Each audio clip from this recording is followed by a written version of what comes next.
Tottenham so far are sitting at the top of the league table with just 8 games played so far. And honestly, if anyone had told me Spurs would be at the top with 8 games played so far, I'll say is a lie. So first of all, congrats to them. And I'll be very honest here, I didn't even put them in my top 4. And the reason why I did so was because I just felt they didn't have that squad depth. And also they lost Harry Kane. I felt Harry Kane was going to be a big miss for them.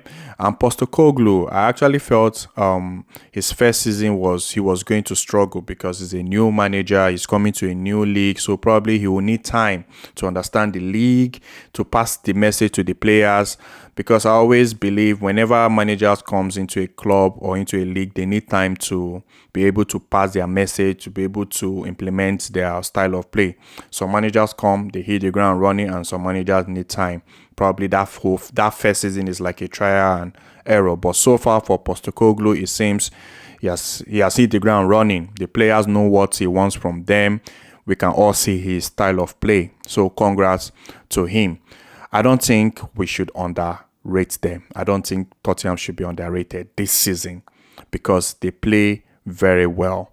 They've played some big teams. They've played Liverpool. They won. Yes, the VAR situation, it wasn't their fault. They played Manchester United. They won the game. They've played Arsenal. They got a point. So they've faced big teams as well. And also, I'd just like to compare them now with the other teams like Arsenal, Man City, and Liverpool with just the 8 games played so far. And with 8 games played so far for Tottenham, they've scored 18 goals. They've conceded 8. They have 14 assists.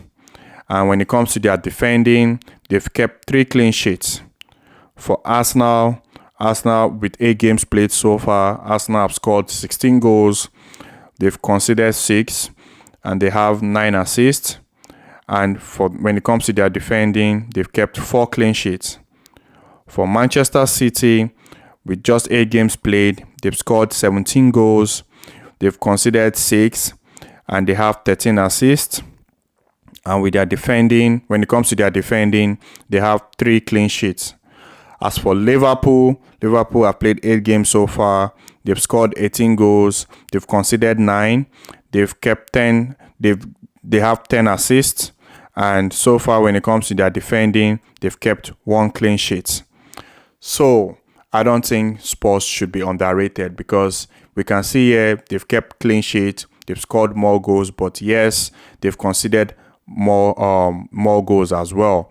But then again, the difference between them and Man City, Arsenal, and Spurs and Liverpool is not much.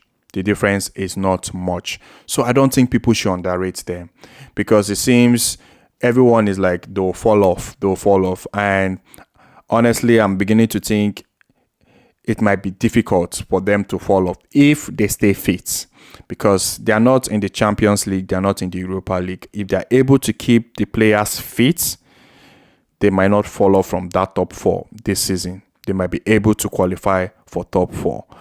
But then again, if there's anything that will affect them, it will be injuries because Maddison is very key to them. He has 5 assists. He has scored 2 goals. Basuma is very key to them as well. Son as well. But you can say the same thing for the other teams. If Man City, if we lose Rodri to an injury, especially what we just seen in the last few games against Arsenal and Wolves, the absence of Rodri, how he made us look like we were like a one-man team. I can't believe I couldn't just believe it.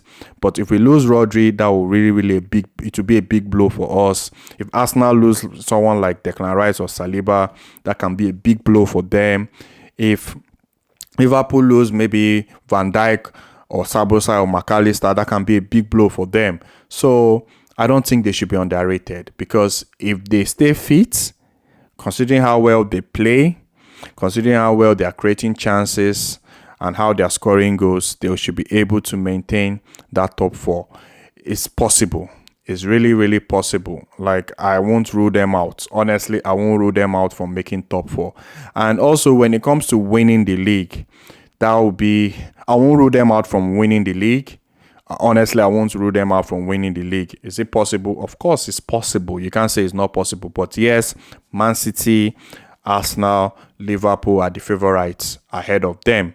But you can't rule them out. I don't think they should be underrated. Honestly, I don't think they should be underrated because they've faced big teams. Like I said, they've had some tests. Yes, you can say the game against Manchester United, the first half was sort of Manchester United should have gotten at least 2 goals, but in the second half they were the better team. Against Arsenal, you could tell it was sort of like a good game between both sides, like sort of balanced, and they got a point. Against Liverpool, maybe if there were no red card for Liverpool, it could have been a different game. But still, sometimes in football, you need your luck in football, and the VAR situation had nothing to do with them. The VAR situation had nothing to do with them, and they won the game. So they can be lucky to actually stay fit. They will have their players like for this season, no injuries, and they can play the season fit. And what if a Leicester kind of season happens? What if it happens? Because that season, most of the key players that won the trophy for Leicester, they stayed fit. That season, most of the key players were fit. And what if, like I said, what if they stay fit? Yes, I predicted them to finish out of. I predicted them not to make top 4. But what if? That is my own. What if they stay fit, considering how well they are playing? Because right now, at the moment, I think the only thing that can affect them, because they play a very good attacking kind of football. Yes, they concede goals, but at the same time, they've kept clean sheets. So they have a good defense because their clean sheets is almost at the same level with Man City as well. So the only thing that can affect them, I think, will just be injuries. It won't even come down to their style of play or their football. I think it will just be injuries. But what if they are actually going to stay fit? They won't have any injury issues. So I don't think they should be underrated. I think people should actually start watching them, putting an eye on them. So let me know in the comment section, guys, what you think about them. Do you think they'll fall off? As for me, I think I won't rule them out of making that top 4. Considering how well they are playing now, I won't rule them out from making that top 4. So let me know in the comment what you think, guys. Please do not forget to like, do not forget to subscribe, and I'll see you guys in the next video. Thank you very much.